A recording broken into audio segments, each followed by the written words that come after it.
Thank you, Emily. Okay, good morning, everyone. We're going to go with page 22. And we're starting a new topic. And the topic we're going to go into in quite a bit of detail, actually, is, we're about to see, a... Is there 22? Yeah, It goes from Bot- 18 to 1. bottom right-hand corner should be 22. Got it. Oh, she got it. Okay. So, we're going to look at visiting the sick, Bikor Cholim. But before we get there, let's do just a general synopsis. We're going to start with of how these mitzvot fall inside the paradigm of all other mitzvot. Some of these mitzvot fit down to Chavera. We're going to see some are Torah related, some are more rabbinic in nature. Let's try to figure this out a little bit more by looking at the verses. We're going to look at a famous Rambam, then a Ramban. What's the difference? Ramban and Ramban. Yeah, two different people. Who are they? Ramban lived after Rambam. Yes, Rav Moshe ben Nachman. That's correct. He lived after him. And Rambam was very much, he wrote a lot of laws, but at the same time he wrote the Guide to the Perplexed. And then Ramban was more of he was very spiritual and almost, they started Kabbalah. I think the Rambam was spiritual as well, but the Ramban was more Kabbalistic in his understanding, and the Rambam definitely wasn't. He was more, as they say, the rationalist among them. Okay? So let's have a look. We may see a slight difference in our interpretations as we look through this particular mitzvah. Let's start at the top of page 22, please. The Torah says in Vayikra, Leviticus, chapter 19, verse 8, look in your books, please. V'ahavta l'recha kamocha, ani Hashem. V'ahavta, you should love. L'recha, what's your reya? Reya is your friend. Your friend. Kamocha, like you love yourself. Ani Hashem, I am God. Now that verse is probably the most famous pasuk in the entire Torah, the entire Bible.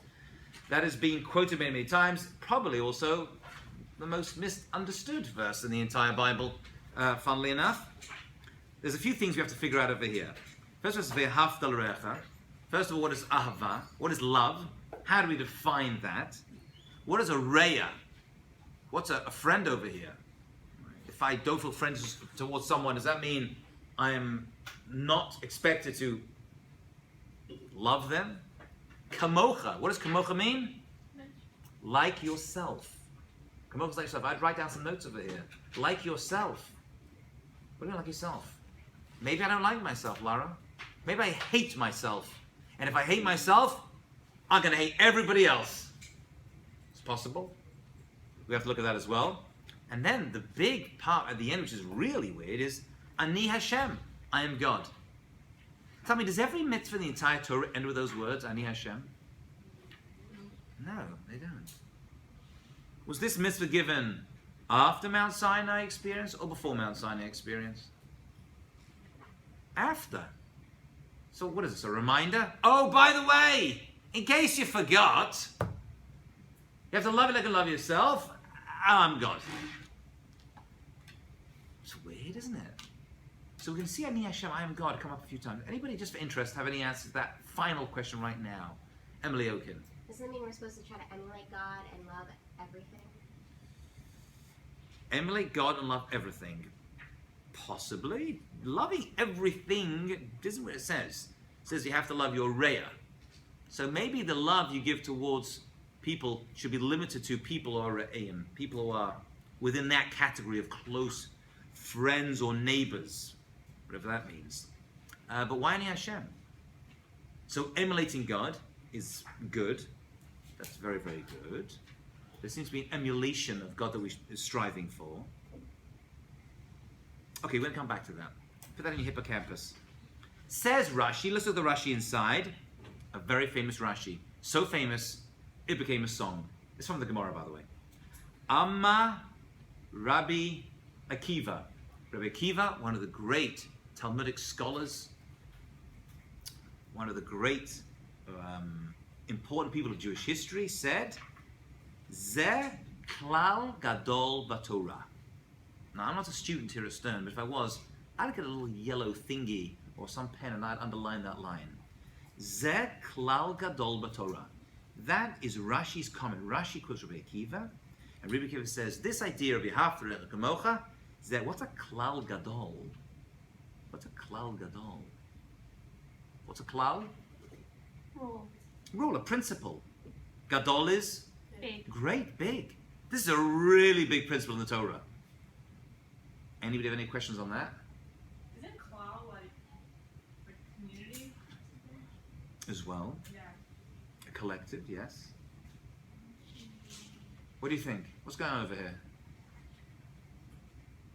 What's unusual about that statement? Hello? I know it's 9 o'clock on a Monday morning. Yes, Lara. I'm playing tennis with you this morning. Maybe because you said that this was given after Torah Sinai, so this is a cloud Gadol Torah, and it wasn't in the original Torah that was given. It was in the original Torah. Absolutely, Oh, it was. it was, okay. Absolutely, absolutely. It was in the original Torah. But aren't all the klalim important in the Torah? Why are we picking out on this one? Rabbi Akiva says, oh, you want to know what's really important for us? What's really big for us? This is it. Zeh klal gadol. What? Kosher isn't, Shabbat isn't, Yom Kippur isn't, charity isn't. All the other mitzvah. How did this one end up getting such an important status? Rabbi Akiva says, oh, zeh klal gadol Torah. Anybody have any possible answers for this? Yes. Maybe it's like the kind of like whenever we were doing the Ten Commandments and we were talking about how like respecting the parents is the biggest. So maybe like this is the basis for everything else. Because if you love yourself, it kind of like allows you to do certain mitzvot or follow rules that will make you like a better person. I'm pleased someone's awake this morning. Fantastic. It seems to be this mitzvah, this statement, I should say, is going to be the root for many, many other mitzvot. Some say all the other mitzvot in the entire Torah. This isn't just a one-off thing. Love people and off you go. Every other mitzvah we're going to see, Ben Adam la Chaveiro, and even Ben Adam la Makom, is going to be based upon this verse. So in other words, this may just be one short verse of 6 words or 5 words in the Torah, but you know what? All of the mitzvot come out from it. If you get this right, everything else will fall into place. Let's have a look at the Rambam. Let's look at the Rambam. And the Rambam is going to list this topic we're looking at, which is visiting the sick, as one of the rabbinic obligations which stem from this idea. It says the Rambam in Hilchot Aveil, Laws of Mourning, chapter 14, verse 1. Mitzvat aseh shel divreihem. There is a rabbinic mitzvah to what? Levaker cholim, to visit the sick. There's a rabbinic obligation to visit the sick. What makes it rabbinic? Why is the Rambam saying it's rabbinic? Because nowhere in the Torah does it say you have to visit the sick. We're going to see examples of it from the Torah in a few moments. But it's considered to be a rabbinic mitzvah. And he adds on to the list, V'lonachem avelim, and to comfort the mourners, Ulahotzi amet, and to bury the dead, is a very big mitzvah. Ulahachanis hakala, and to help a bride get married. These are all very big and important mitzvot.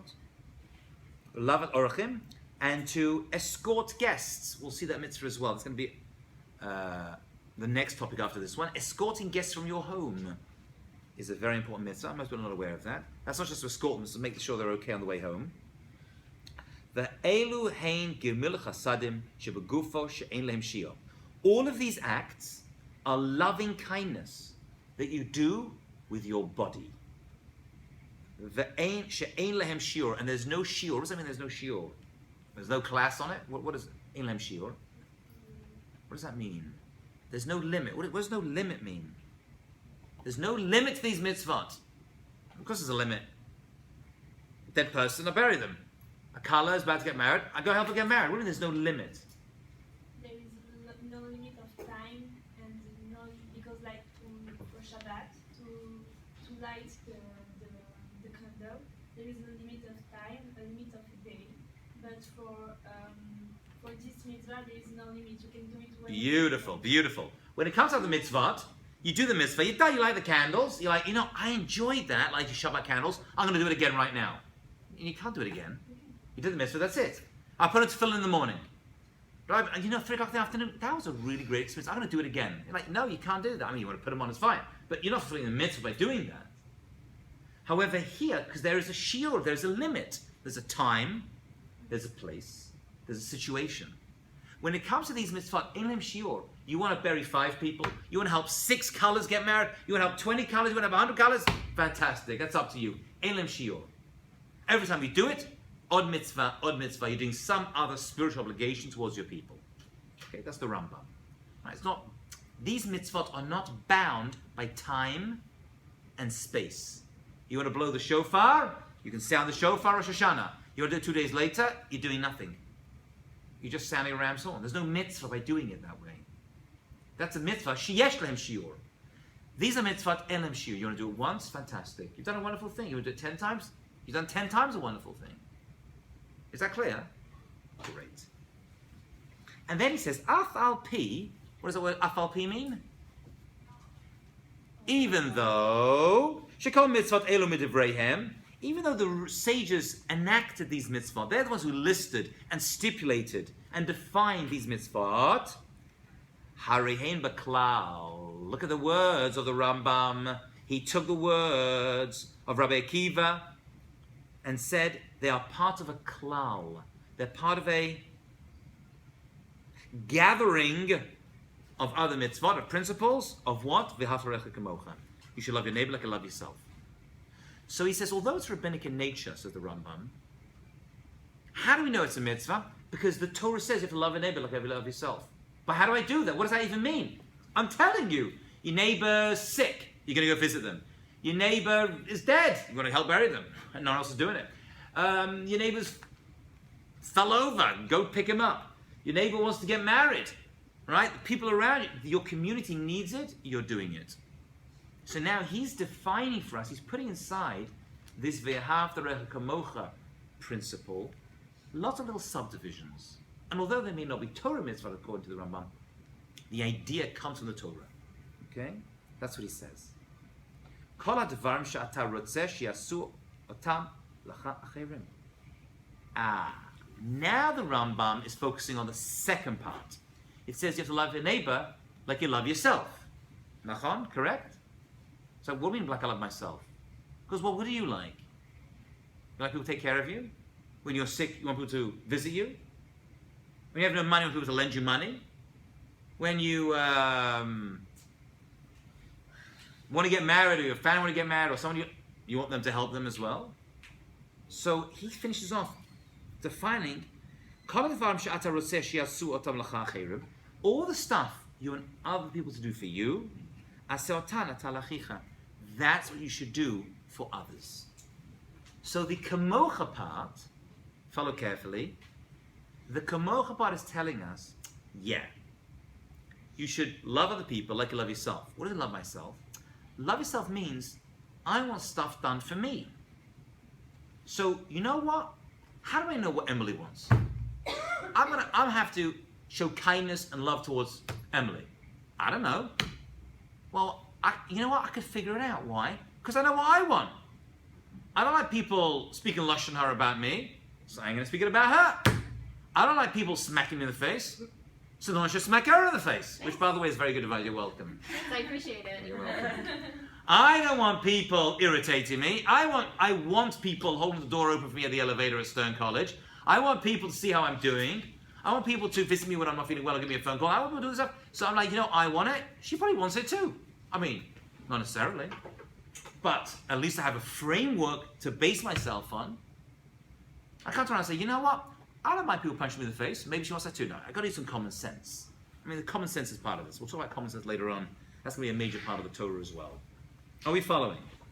So we looked at 2 things. V'ahavta, how do you love people? By taking care of them. That's what it means. L'recha, got to define that a bit more, but let's just say it's your community. Kamocha, like you, meaning I like stuff done to me. I don't like stuff done to me. That's going to be my framework towards other people. Ani Hashem, I'm God. That we're going to have to revisit. Okay. Jump to the bottom of page 22 if you don't mind. Let's have a look at another verse of the Torah, and the Ramban is going to give a different interpretation of it. Okay, are we following so far? I know it's been a long week, but we've got important information. We looked at the verse from the Torah, 1918, Parshat Kedoshim. V'ahavta kamocha. We looked at the Rashi. Rashi called Rabbi Akiva. Rabbi Akiva said, love your neighbor like you love yourself. Rabbi Akiva said, very, very important overarching principle. It's a big klal. Says the Rambam, let me tell you how you fulfill this mitzvah. He gives a list. By the way, this list is not exhaustive. There's more, many, many other things. You're just getting an idea of what he's talking about. Then it says, you know what? You can do this as much as you want. It's a klal. It's there. It's open. You're right, you want to visit 20 people this week who are sick? You want to visit 30 people? Whatever you want. Then he said, you know what's the yourself part? Figure out what you like. Do that for others. Figure out what you don't like. Don't do it to others. Very simple. Let's look at the next verse. Devarim Vav Yudchet 6:18, Deuteronomy. Says the pasuk, just a short piece. V'asita, I'd underline this if I were you. Hayashar v'hatov ve'nei Hashem. V'asita, you should do. Hayashar, what does yashar mean? Yashar, good word. Good word. You should do that which is Like the upright, yeah. straight. Right. You should do that which is upright and straight. I'm a marker. Do that which is upright and straight. Yashar. Can anyone know another Hebrew word where that word appears? Yeah? I think we might have discussed it a long time ago, maybe Israel. Very nice. You discussed it with me? I don't remember. I just like Could it be. said straight to Yisrael, God. right. Yisrael, that was me, yes. Yashar, the straight ones. We have a direct connection, L to God, right? Yashar is straight. You got to do what's straight. Okay. I'm not sure what that means yet. Vahatov. It's got to be straight and it's got to be good. Yeah? Really they translate it as do what is fair and good. Be'enei Hashem. In God's eyes. Now, God doesn't have eyes. This is anthropomorphic. But it means something. Lama'an, so that Yitavlach is going to be good for you. A very cryptic verse. Do what is fair and good, or what's straight and good in the eyes of God, so that it's going to be good for you. I mean, I got no idea what that means. Fortunately, we have a Talmud. Unfortunately, we have thousands of years of Jewish history. Let's visit one of the people in Jewish history called the Ramban, Rav Moshe ben Nachman. Remember the way you say it, it's like Rambam, Ramban. Right? Just when you hear it, because it sounds very similar. So Rambam and Ramban. You hear the difference? No. Okay, never mind. Let's have a look at the Ramban on page 23. Now, he is going to define this verse for us, okay? Are you following? Let's do this inside. Let's go slow. So he's going to understand this for us. V'hakavana b'zeh. What is the kavanah? What is the intention behind this?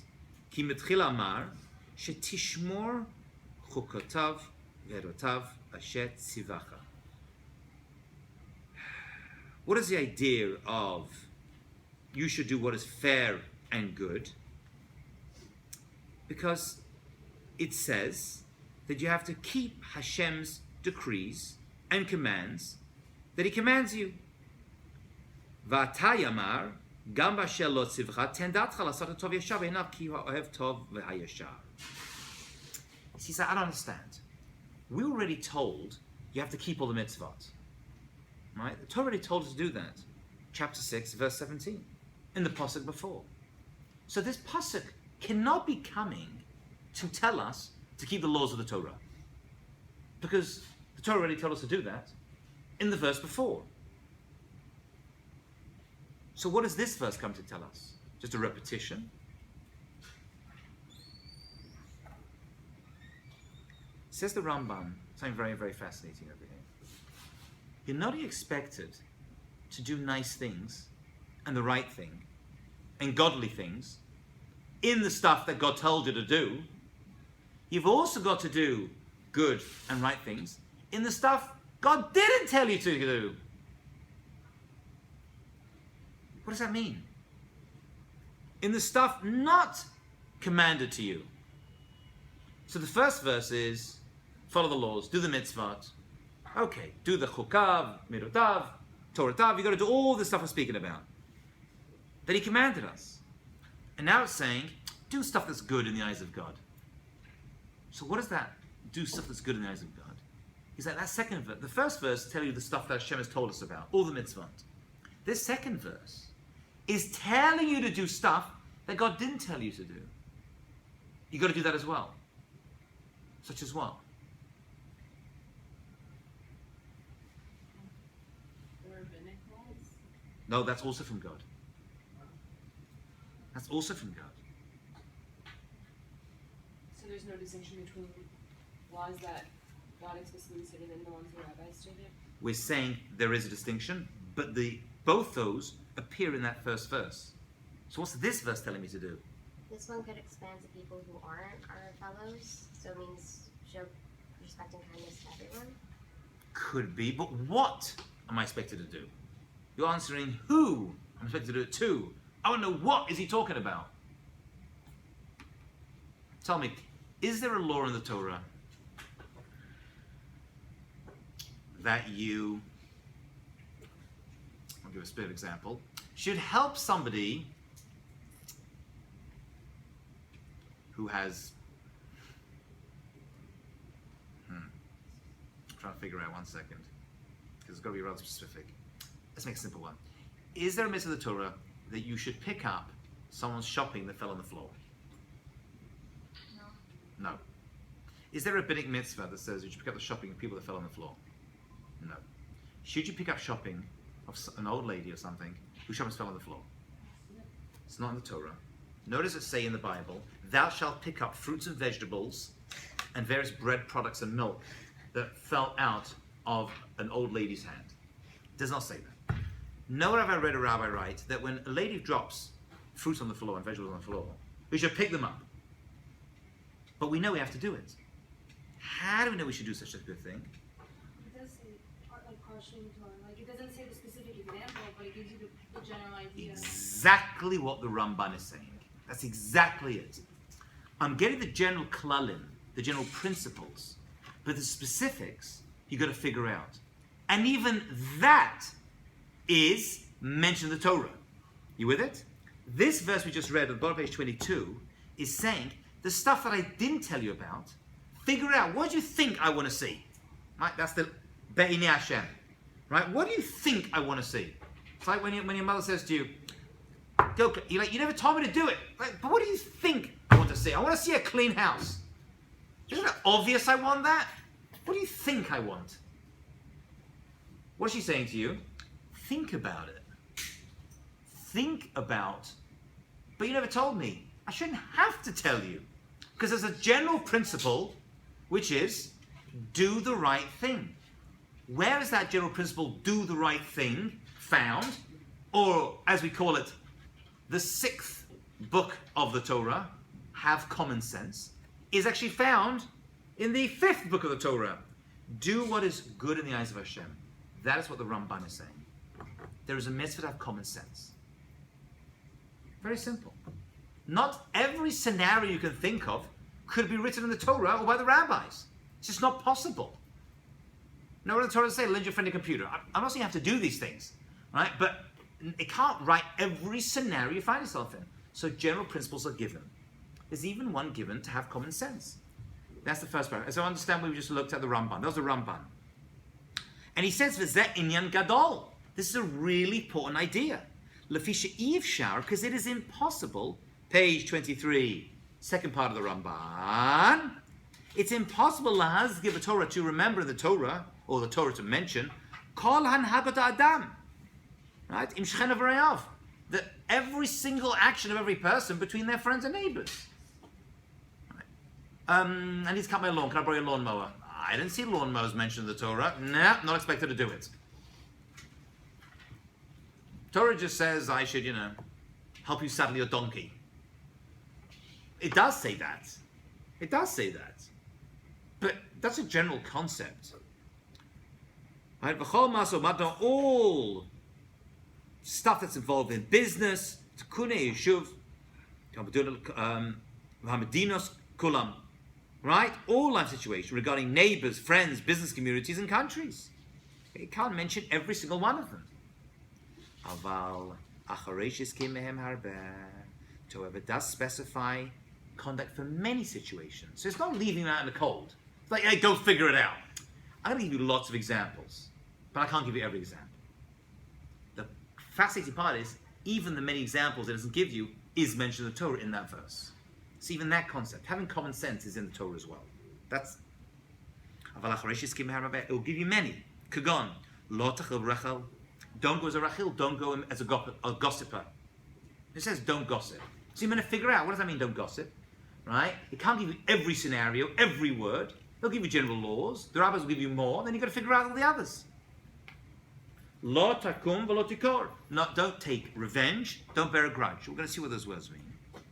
V'lo tamar adam recha. Don't stand by where your friend's blood is being shed.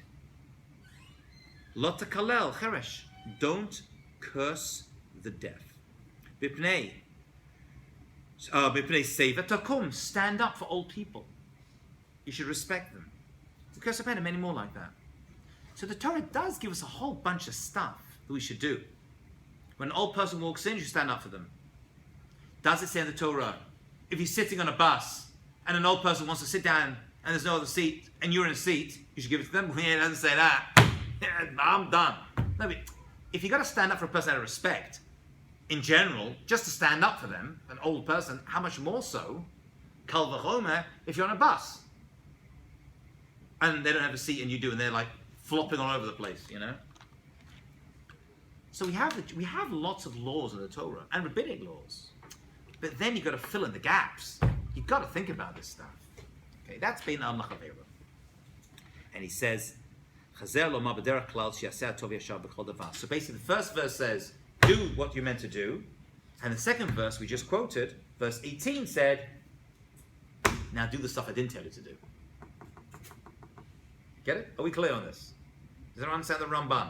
A classic Ramban and a portal one. Okay. That's 2 pasuk we looked at today. Okay? Nothing crazy or difficult, just important foundation information. Let's go to what Emily mentioned a moment ago, and that is emulating God. What's that about? Being like God. So let's start with another verse in Devarim that occurs after this last one. It says, bottom page 23, Acharei Hashem Elokeichem telechu.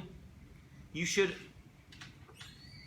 after the God you should go, you should follow, telechu, voto tirau, and God you should fear, vet mitzvotav tishmru, and you should guard his mitzvot. Turn over the page. Uvekolo tishmo, and you should hear God's voice. Voto tavdu uvo tilbakun. Keep his commandments, listen to his voice, serve God, cleave to God. There's another one. By the way, I don't know what's going on over there. By the way, just let's pull back for 1 second. All these verses, this is important. All these verses appear in the book of Deuteronomy, the 5th book of the Torah. When was this 5th book written? When was this 5th book written? Right at the end of the Jewish people's journey in the desert, right before they're about to enter into Eretz Yisrael. That is correct. So Moshe Rabbeinu, this book is divided into 4. Right? The other 4 are written in the third. This is written in the first person. Moshe Rabbeinu is giving a long speech. Like, this speech is weeks long to the Jewish people. Now, remember, this is his dying speech because he's about to die. And he knew he was about to die. And he wasn't going to enter into Israel. So this 5th book, Deuteronomy, right? What's duty? What's a duet? 2, a doubling. This book is also called Mishnah Torah, a repetition of the Torah. Because many of the laws that came before are being repeated, and a lot of new ones are being said. But they all have one thing in common. They all have one thing in common. All the mitzvot you find in Devarim have one thing in common. And what's that? They are preparing the Jewish people for their life in Israel. You see, the earlier books were going to be used by people in the desert, in the Midbar. This book, although the mitzvot were given at Har Sinai, the details and the explanation were given right at the end. And so the Jews are about to go into Israel, and he says, by the way, I've given you a lot of principles, but don't think I've given you all of them. You're about to start making businesses. You're going to become farmers and shepherds and business people. And you're going to be building families. And you're doing lots and lots of stuff. You know what? Have common sense. Don't just do what I've told you.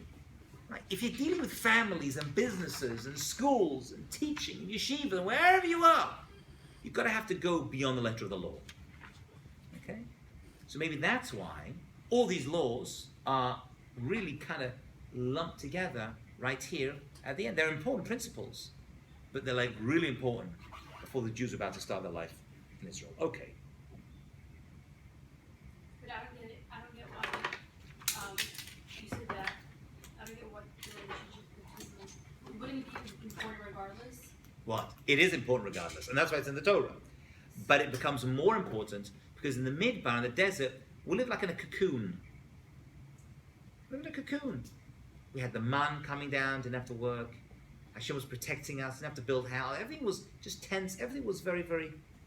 Now we're about to start a country, a nation in our homeland, Israel.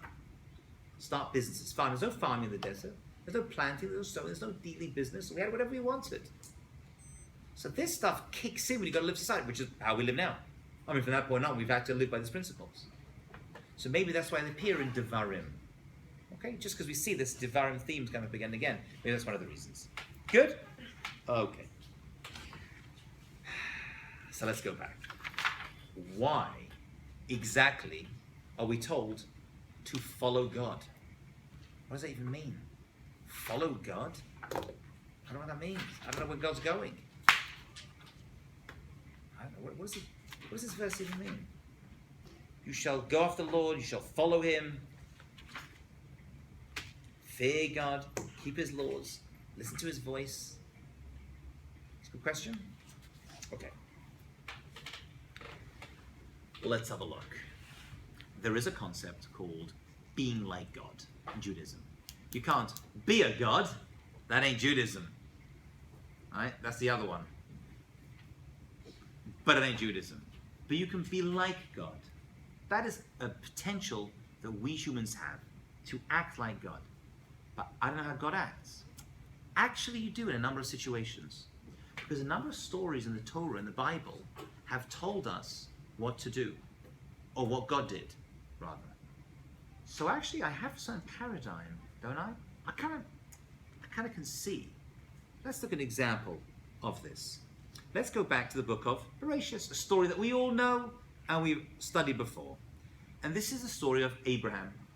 Avram Avinu was told at a very old age to have a circumcision.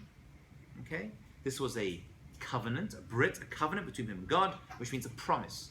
God made certain promises to God. It took the form of this, this cutting of the flesh, but it was a promise that God made. That's not our discussion. Right after Abraham had the circumcision, the third day after, he was sitting, remember we discussed this? He was sitting in his friend's plains. His friend's name was Mamre. A very great person, we're told. And he was sitting there, and he was sitting at the entrance to his tent, and it was really, really hot. Remember that? Sound familiar, the story? We touched this last semester. God appeared to him. Vayireh elav Hashem, right? Page 24, verse 2. Why did God appear to him? What was God doing exactly? So Rashi tells us. Says Rashi, Vayireh elav, God did something very unusual, or maybe not unusual. Levaker eta chola. Came to visit Abraham because he was sick. Why was he sick? He just had a circumcision. It was the third day after circumcision, which is the most painful day, right? All the endorphins and everything was wearing off. And so God came to visit him. Now, I don't even know what that means. What do you mean God visits the sick? I don't know. But that's what it tells us. Whatever it means for God to visit the sick, that's what he did. Why he did it? Because Abraham was sick. Or maybe because we have to do it too. Amar Rabbi Chama bar Chanina. Yom Shlishi le'melaso hayah. It was the third day after circumcision. Uba Kodesh Baruch Hu l'shol b'shlomo. God came to see how he was doing. Hello, Abraham. How are you feeling? A little sore. But I'm here for you. Need anything? Just give me a call. I'm always here. Oh, thank you so much for visiting. That's very kind of you. Right? That's the Rashi. Says the Gemara, V'amar Rabbi Chamar Bar Chanina, my dichtiv, as the same person who Rashi quotes. Why does it say in our verse that we just said the pasuk before, the page before, Achre Hashem Elokeichem telechu? What does it mean? You should follow the Lord your God. V'ki efshar lo ladam la'alech achas Shechina? Is it even possible for a person to follow God's presence, God's Shechina? Can't mean that. I don't know where God's Shechina is. How do I follow God's Shechina? It's like, says the Gemara, is that even possible? It's a rhetorical question. Follow God. It can't be that. It can't be what the verse is telling us to do. Then what's it saying we should do? Ella! Halech acha midotav. It means follows God's midot, his attributes. Mao biku cholim. God visits the sick. Really? How do I know? There's a story about Abraham. And God appeared to Abraham right after circumcision. What was he doing? Visiting the sick. Oh, really? God visits the sick? Yeah. What does that mean? I don't know. But you know one thing I do know? You should do the same. That's basically it. That's what it means. Emulating God means do the stuff that we see God has done for his people. So we have a paradigm. Which means all these stories of the Torah aren't just nice, cute stories about people. We're actually learning very important principles. Not just from the people in the stories, but also the way God acts in the stories. I'm like, oh, I see. God did something. I don't fully understand how God does that. But maybe he did it so that I should read the story, understand, be like, I should do that too. How do I know that it's a good thing to visit the sick? Because God showed me. He didn't tell me. He showed me. He didn't just talk the talk. He walked the walk. Yeah? Following?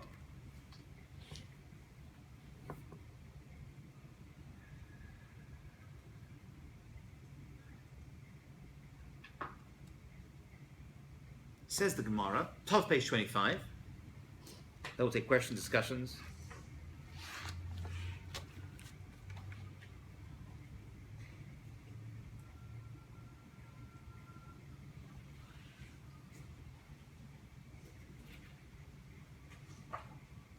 It says that when it comes to doing all these mitzvot that we're talking about, it's about walking. These mitzvot are known as walking mitzvot. You gotta walk. It's weird. What do you mean walk? Can't I just think it, right? Speak it? No. That's what the Gemara tells us. Rav Yosef taught, "V'odata lehem et haderech." You should follow the derech. Now the word derech has become a key word in our society. You're on the derech, you're on the path. You're off the derech, you're off the path. Right? OTD, as you've heard. But before there was OTD, there was, for off the derech, there was on the derech. Also OTD, the original OTD. The original OTD was, you should follow the path. But why does he use that expression derech? What does derech mean? Road. The road, the way, the street, right? The path. What do you walk? What do you do on a path? You walk. You walk on it. You walk on it. You walk on it. So when it comes to these mitzvot between us and each other, they're known as the walking mitzvot. Zog gemilach chasadim yelchu. You should go. What's that mean? Bikacholim. Visit the sick means you should go visit the sick. Use your feet, or if you're lucky, your car and your horse, whatever it was, and go visit them. Meaning just the act of walking to the sick person, you should follow this mitzvah. Just being there. Oh, but I gotta do this, I gotta do that. That's nice. Once you're there, you can help. But just the act of walking, going towards something, getting on the path and doing it, active mitzvah. Some mitzvah you can do by yourself in your house. Some mitzvah you can do with what? Here, you gotta go, you gotta move. You gotta move. That's what we're looking at over here. Okay. Questions, thoughts, comments? Yes. We learned in a Gemara, I can't remember which one, but it said that you don't fulfill the mitzvah if you are able to go visit them in person, but you just call them on the phone. Like, We're going to discuss that whether calling on the phone is sufficient. There's no doubt about it. Calling someone on the phone is nowhere near the same level as actually visiting them. And we'll see why. There's actually real reasons why. If you've got no choice, right, if they're in Israel, you're here, you're not supposed to fly over there. But calling will help. But we're saying here, you've got to actually go, you've got to get involved. Got to take an action towards it. All these mitzvot we're describing, really, you need to take an action. All the mitzvot the Rambam mentioned, these are active mitzvot. I sit in one place, put my tefillah on, I'm done. I stay in my house all Shabbat, I don't know, mitzvah is done. Between me and other people, helchul.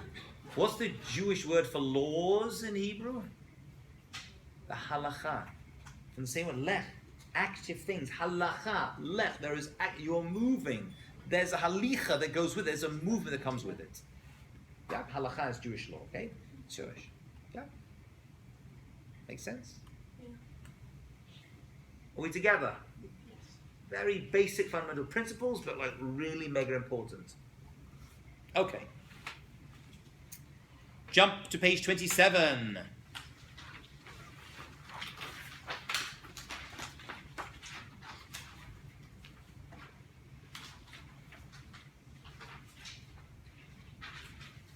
Let's start with a Mishnah from Pirkei Avot. Says the Mishnah, Rabbi Elazar ben Azariah Omer, there was a great rabbi by the name of Rabbi Elazar ben Azariah, and he says, and this you hear people quote all the time, by the way, they love this one. This is like the favorite among people when they see bad behavior, especially among observant Jews. Im ein Torah, ein derech eretz. If there's no Torah, there's no derech eretz. If there's no Torah study, there can be no proper conduct. Im ein derech eretz, but if there's no derech eretz, ein Torah. If you're not acting well, you're going to have no Torah. Whoa. What's that about? What is that about? Somebody, please. Im ein Torah, ein derech eretz. Im ein derech eretz, ein Torah. What do you think? Yeah. Before we get to the commentaries, let's see if people are thinking. Yes, Emily. I'm thinking that when the Jews sinned in the land of Israel, God would kind of abandon them. Well, I shouldn't say abandon, because that's not the right term. God would kind of punish them, and bad things would happen to them as a consequence. Okay. What's that to do with this then? So, if you don't conduct yourself properly, you don't have any religious guidance. Very good. Very good. Anybody else? Yeah. We're going to come back to that, Emily. Hold on to that. I think Yeah. it's like derech eretz, like literally just like conceptually just like going on to the direction to basically getting closer to God. So I just think that because Torah, the blueprints, obviously if you don't have the Torah, then you can't learn the blueprints. So how are you supposed to get closer to God and like technically like go to the derech eretz? Because I don't think it means like it means obviously like physically to go to Israel, but also like. So actually, it does. Interesting enough, it doesn't actually refer to that. The actual like. It doesn't. No, that's not what it's referring. It's not referring to. Derech eretz means the way of the land, the right thing to do, good personal behavior. I mean, it does like derech la'aretz, but that's not what it refers to. Over here, derech eretz means you have good derech eretz. I mean, now we use that word. The expression comes all the time. You have good derech eretz, which means you're a nice person. You're behaving well. So if you don't know what to do, how are you supposed to behave well? Ah, okay, fine. So very good. Let's start with that one. 1 second, Rebecca. That's what I was going to say. Very good. If you don't have a blueprint, how do you know what defines good behavior? Okay. There could be an argument against that, which the Gemara is going to give. So just hold on for that 1 second, though. And then it says, so if that makes sense. In other words, you want to know what to do? Look at the Torah. The Torah's got everything you need to know in there. The Bible, look in there. It's got a lot of pieces of advice. Stuff that's not in there, you can figure out based upon the concepts in the Bible. Okay. But then, what does that mean? Im ein derech eretz, ein Torah. How did that flip around? The first part, here. Right? We have to know what to do as a Jew, how to act. So we start the Torah tells us how to have derech eretz. But then it says, but if you don't have derech eretz, ein Torah, what is that? Someone hasn't spoken yet today. Come on. Shayna, come on. You know they're going to pick on you, right? You have that feeling, yeah? So ones that look down at the paper, I'm always the ones who... I mean, im ein derech eretz, ein Torah. If there's no Torah, I don't know how to personally conduct myself nicely. Okay. But then, if I don't have, The whole point of the Torah is to guide us in like our way of living. So if we're not living with proper conduct, then we're sort of negating the Torah. that's exactly it. That's exactly it. In Ein Derech Eretz, Ein Torah. You cannot be a Torah observant Jew, or claim to be one, if you don't act nicely towards other people. I mean, that's just the basic. I'm going to look at some commentaries over here, but that's basically it. And that's the basic definition. Nothing, there's no brain surgery over here. So we know from the Torah how to have Derech Eretz. But if you don't have Derech Eretz, you've missed the whole point. But I keep kosher, I keep Shabbat, I eat the highest levels of kosher milk, right? My tefillin cost me $5,000. I go visit Israel at the top of the hotel. But on the way to the supermarket, you like hit someone, and then you were like fighting with someone on the cab on the way, and then you did that, and you cursed someone, and you woke up in the morning and you got into a fight with your spouse, and then Ein Torah. In Ein Derech Eretz, Ein Torah. So I know how to do it from the Torah, but I haven't got the how to Derech Eretz. The whole Torah is gone. The whole thing's misremoved. It's tough. Because what it's saying is, I'm just reading the words, and we'll see what the commentaries say, but just look at the Mishnah itself. It's like, well, if you're not going to be nice towards other people, then your Shabbos isn't a Shabbos, your tefillin not tefillin, the shofar you had Rosh Hashanah is not a shofar, the fast you made Yom Kippur is not a fast. Ain't Torah. That's what it says. Don't shoot the messenger. No, don't shoot the messenger. I can't see a difference. The im ein derech eretz ein Torah says the Machzor Vitri, shem ein tarbut la'adam l'neheg kashura.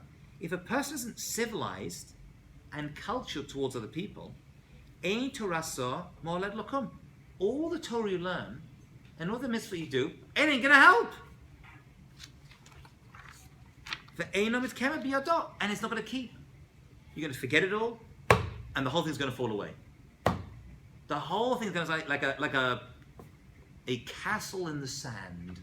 The waters are going to come and wash it all away. But I'm doing all the other stuff. Nah.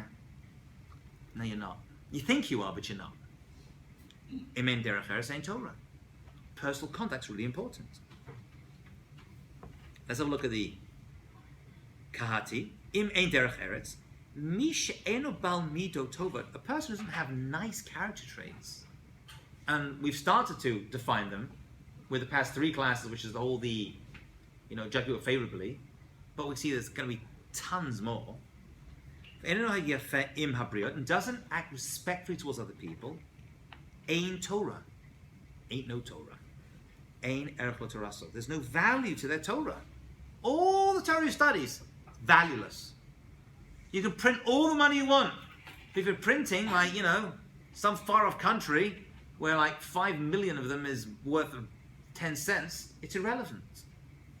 Shekena Torah mitchalelet v'nimeset aledon. The Torah is going to basically be degraded, right, and disappear through you. It goes. It's gone. It's nothing. That's the derech eretz Torah. So the first part we know. I need to know what to do as a Jew. I study the Torah. But if I don't follow the stuff between me and other people, the Torah gets damaged. The Torah gets damaged.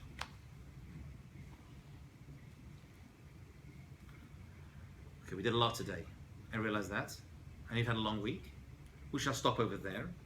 We will move on to the next phase of this by next class. All of this will be in our midterms, God willing. So you'll have a chance to review it all. Oh, you look excited. Thanks, Emily. Appreciate it. When is our midterm?